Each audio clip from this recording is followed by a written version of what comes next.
Telangana style bagara rice అండి. ఆదివారం వచ్చిందంటే తెలంగాణలో చాలా వరకు బిర్యానీ లేదా బగారా చేస్తుంటాము. మాకైతే చాలా ఫేవరెట్ అనమాట. ఇలా బగారా రైస్లో కోడి కూర వేసుకొని తింటే నెక్స్ట్ లెవెల్ ఉంటుంది. సండేస్ మాకు ఇలాగే ఇష్టం, లేదంటే బిర్యానీ చాలా ఇష్టం అనమాట.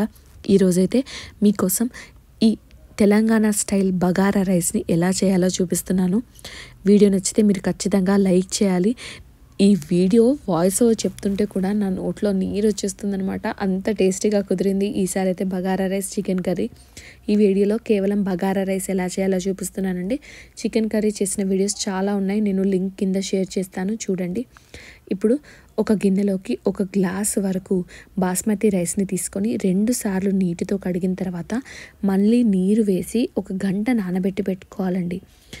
ఆ నానిన రైస్ పక్కన పెట్టేసుకొని ఇప్పుడు స్టవ్ ఆన్ చేసి ఒక వెడల్పాటి గిన్నెలోకి నేను 2 టేబుల్ స్పూన్ల నెయ్యిని అలాగే కాస్త ఆయిల్ని ఇందులో వేసుకొని ఇవి కాగిన తర్వాత ఓల్ గరం మసాలా స్పైసెస్ అన్నీ ఇందులో వేసుకుంటున్నానండి. దీంట్లో ముందుగా కావాల్సినవి చెక్క, లవంగాలు, యాలకులు, సాజీరా, బగారా ఆకు, బగారా పువ్వు, స్టార్ పువ్వు, ఇవన్నీ వేసుకోవాలండి. మంచి ఘాటుతో బగారా రైస్ భలే రుచిగా ఉంటుంది. ఎక్కువ స్పైసీనెస్ కావాలి అనుకునే వాళ్ళు ఇక్కడ కాసిన్ని మిరియాలు కూడా యాడ్ చేసేసుకోవచ్చు. అలాగే దీంట్లో సాజీరా, కాస్త జీలకర్ర కూడా నేను వేసేసి వేయించుకున్న తర్వాత ఒక 3 మీడియం సైజ్ ఉల్లిపాయల్ని అలాగే 4 పచ్చిమిరపకాయల్ని నేను చిన్న ముక్కలుగా కట్ చేసుకున్నానండి. బగారా రైస్లోకి ఉల్లిపాయలు అలాగే ఈ పచ్చిమిర్చియే మంచి ఫ్లేవర్ వస్తాయన్నమాట. మనం ఎక్కువగా స్పైసెస్ అంటే ఇక్కడ కారం అనేది పచ్చిమిరపకాయ రూపంలోనే వేసుకుంటాము, అందుకని ఇక్కడ పచ్చిమిరపకాయలు అలాగే మసాలా ఘాటు అన్నీ మసాలాల నుంచి వస్తాయి కాబట్టి భలే ఫ్లేవర్డ్గా ఉంటుంది రైస్ అయితే. అన్నీ మంచిగా వేగాలండి. ఇవన్నీ వేగడానికి ఒక 10 నిమిషాలు టైం పడుతుంది. ఉల్లిపాయలు ఒక 70% వరకు వేగిన తర్వాత నేను ఒక కట్ట పుదీనాని ఆకులన్నీ చుంచేసుకొని ఫ్రెష్ పుదీనా తీసుకోవాలండి, మంచి ఫ్లేవర్ వస్తుంది.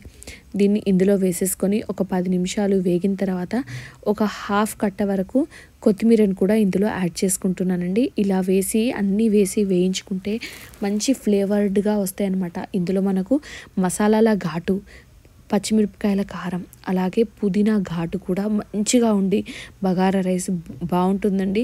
మా వైపు అంటే మా తెలంగాణలో ఇలానే బగారా రైస్ చేసుకుంటాము.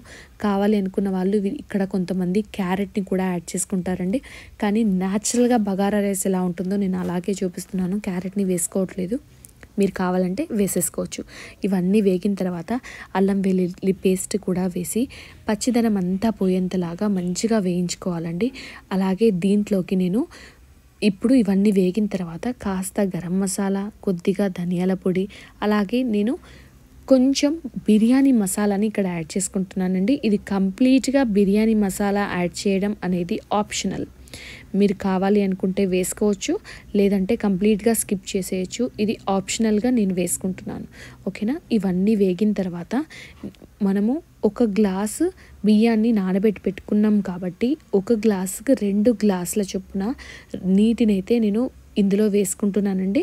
ఇక్కడ నేను నార్మల్గానే వాటర్ని వేసుకుంటున్నాను. వేడి చేసి కూడా నీరుని వేసుకోవచ్చు. అలా వేసుకోవడం వల్ల వేడి చేసి వేసుకుంటే రైస్ అనేది విరగకుండా వస్తుంది. అలాగే ఈ వేడి చేసిన నీటి వల్ల అతుక్కోకుండా కూడా వస్తుందండి. నేను రెగ్యులర్గా వేసుకుంటున్నాను. 1కి 2 గ్లాసుల నీరుని వేసుకొని ఆ నీరు మంచిగా మరగాలండి. నీరు మంచిగా మరిగిన తర్వాత మాత్రమే మనం ఈ రైస్లు వేసుకోవాలి. ఇక్కడ నీరు మరిగేటప్పుడు మన రుచికి సరిపడా ఇక్కడ ఉప్పునైతే నేను యాడ్ చేసుకుంటున్నానండి. ఉప్పు ఇప్పుడు నేను 1 టేబుల్ స్పూన్ వరకు వేసుకున్నాను. దీన్ని నీటిలో మంచిగా కరిగిన తర్వాత ఉప్పు ఒక్కసారి రుచి చూసుకోండి. ఉప్పు పర్ఫెక్ట్గా ఉందంటే సరిపోతుంది, లేదు తక్కువగా ఉందంటే ఇంకాస్త ఉప్పు వేసుకొని మంచిగా కలిపేసుకోండి. చూసారా నీరు ఎంత మంచిగా మరిగిందని. ఇప్పుడు దీంట్లోకి నానబెట్టి పెట్టుకున్న బాస్మతి బియ్యాన్ని ఇందులో వేసేసుకొని ఒక్కసారి కలిపేసి మూత పెట్టేసుకోవాలండి. ఫస్ట్ 10 నిమిషాలు హై ఫ్లేమ్లో పెట్టేసుకోవాలి. ఈ 10 నిమిషాల్లోనే నేను పక్కన నట్స్ని వేయించుకుంటున్నానండి. నేను ఇక్కడ కాజుని ఇందులో యాడ్ చేసుకుంటున్నాను. దాన్ని నేతిలో వేయించుకున్నాను. ఆ నేతిలో వేయించుకున్న నట్స్ని ఈ హై ఫ్లేమ్లో నుంచి లో ఫ్లేమ్లోకి మార్చేటప్పుడు వాటిని నేను ఇందులో యాడ్ చేసుకుంటున్నానండి.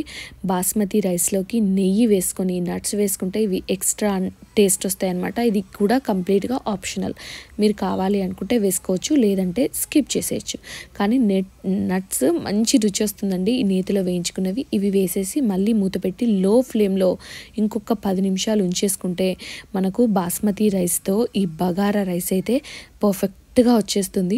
మీరు కావాలి అనుకుంటే సోనా మసూరి బియ్యంతో కానీ, లేదంటే మనకు జై శ్రీరామ రైస్ దొరుకుతాయి కదా, ఆ జై శ్రీరామ రైస్తో కూడా బాగా వస్తుందన్నమాట. బగారా రైస్ చూసారా ఎంత బాగా వచ్చిందో. ఇలా వచ్చిన దాన్ని 10 నిమిషాలు పక్కన పెట్టేసి చల్లారిన తర్వాత చికెన్ కర్రీ పెట్టుకొని తింటే ఉంటుంది నెక్స్ట్ లెవెల్ అనమాట. మా తెలంగాణ వాళ్ళకి చాలా ఇష్టం. మీరు కూడా ఒక్కసారి ఇలా ట్రై చేయండి. వీడియో నచ్చితే లైక్ చేయండి, షేర్ చేయండి, అలాగే ఛానల్ని సబ్స్క్రైబ్ చేసి మీ సపోర్ట్ని నాకు అందించండి. Thanks for watching. Please subscribe.